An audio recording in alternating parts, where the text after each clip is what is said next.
Bonjour, aujourd'hui je vais vous montrer comment tester son stérilisateur UV. Alors, pourquoi je vais montrer cette vidéo? Parce que énormément d'appels de gens qui nous commandent des ampoules et qui disent « Allô, mon ampoule ne marche pas ». Alors, justement, je fais cette vidéo, je leur ai promis que je ferai une vidéo explicative par rapport à ça. Chaque UV, en fait, a un contacteur de sécurité. Donc, on va essayer sur un pont clear, pardon, pour voir où est le contacteur de sécurité. Alors sur le top clear aussi également, puisque c'est le même stérilisateur UV qui a de l'intégrer dessus. Donc autant dire que j'ai pas forcément fait une erreur, mais un lapsus. Donc on va le déballer. On va déballer le stérilisateur. Donc le pont clear 15 000 par exemple. Je pousse un peu la boîte, vous allez me retrouver. Voilà. Voilà. Le corps de l'UV est vraiment très important pour le test.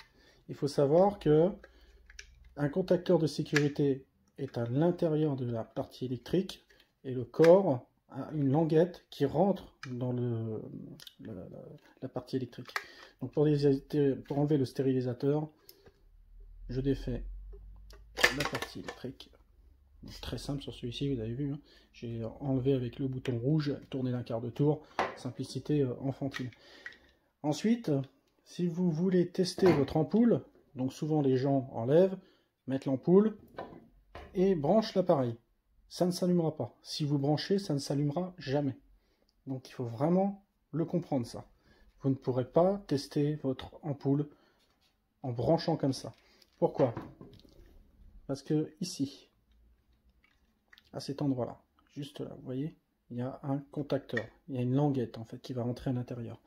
La languette, elle est là. Donc vous voyez, la languette est ici, et c'est elle qui va rentrer dans le contacteur qui est là. Vous voyez, dans la fente, ici, elle va rentrer, et c'est elle qui va mettre le contact. En fait, c'est comme si que vous remettiez les deux fils en route. On va dire que quand vous faites ça, hop, les deux fils sont enlevés, déconnectés. Donc on ne peut pas la tester.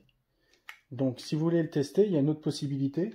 On n'a pas trop le droit de le conseiller, évidemment, mais il y a une autre possibilité. Vous branchez la prise électrique, ça ne s'allume pas, évidemment, et vous appuyez sur le contacteur. Donc je ne sais pas si ça s'entend, mais on entend le petit déclic. Là, l'ampoule s'allumerait forcément. On relâche, elle s'éteint. Voilà, donc je me suis servi d'un tournevis, évidemment, ici, vous avez la languette qui va s'appuyer automatiquement lorsque vous allez remettre l'UV en service et brancher, l'ampoule marchera. Donc c'est pour ça, on vous conseille, si possible évidemment, de regarder par le témoin lumineux, et comme ça, vous verrez vraiment si votre ampoule marche. Donc j'essaye vraiment d'expliquer, parce que c'est pas simple par téléphone, au moins une vidéo c'est très parlant. Il faut savoir que tous les UV ont ce système-là. Le contacteur pour celui-ci est ici, mais pour d'autres UV, il va être coincé derrière. Il va se retrouver ici. Il va se retrouver un petit peu n'importe où. Il faut savoir, en fait, pour le trouver, en fait, vous avez forcément une languette qui sort de l'UV ou du filtre. Vous regardez où la languette va se mettre. Si vous voyez qu'elle se met là, c'est que le contacteur n'est pas loin d'ici. Donc des fois c'est même pas une fente, hein, c'est vraiment une languette qui va légèrement se courber comme ça. C'est très minutieux, beaucoup le cachent. On a les U-Bing qui n'est pas facile à trouver, on l'a trouvé nous, mais il n'est pas forcément simple à trouver. Donc c'est un bon moyen de tester son UV. Par contre quand vous faites ça, évidemment, l'ampoule s'allume, vous branchez évidemment, l'ampoule s'allume. Vous relâchez tout de suite, il ne faut vraiment pas l'allumer plus d'une seconde, puisque c'est pas conseillé de l'allumer en RAW. Donc c'est vraiment pour un test, et c'est pareil, faites attention à vos yeux, c'est quand même d'un rayonnement UV, c'est pas le plus conseillé, je ne conseille pas de le faire, c'est vraiment pour ceux qui aiment la technique et de savoir où est le contacteur et comment ça marche, que je montre la façon de procéder. Voilà, donc j'espère que ça vous aura aidé, j'en profiterai pour envoyer systématiquement cette vidéo aux gens, moi et mes collègues, on les enverra par mail évidemment pour vous montrer, donc j'espère que ça aura pu vous aider à vous dépanner, et en plus c'est très intéressant à apprendre le procédé. Voilà, au revoir.